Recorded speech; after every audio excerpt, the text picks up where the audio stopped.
Justin Selman, an animal science instructor from Fremont High School in Plain City, Utah, coordinated a two-day event at the Weber School District's Agriculture Education and FFA facility in Taylor on March 16th and 17th.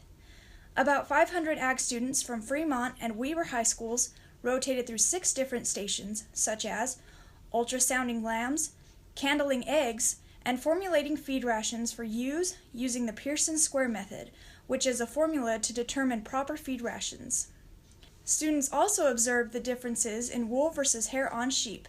There was a genetic exercise where students drew Punnett squares to determine genetic probabilities using live rabbits and hair coat colors, and there were demonstrations on tail docking, castrating, drenching, injecting, ear tagging, and paint branding lambs.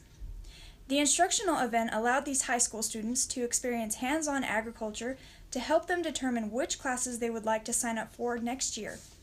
They can choose from animal science, both entry and advanced levels, veterinary science, and agriculture biology. Certain FFA students were selected to lead the instruction for the rotations with oversight from Justin and his wife, Laurel Selman, also an agriculture instructor for the agriculture biology at Fremont High School. Utah State veterinarian Dr. Barry Pittman also attended the event and took the opportunity to talk to students about Utah Department of Agriculture and Food, the veterinary profession, and the need for students to continue their college education in the agricultural sciences. The superintendent and several administrators from the Weber School District spent some time with the students, as well as several vice principals from Fremont High School.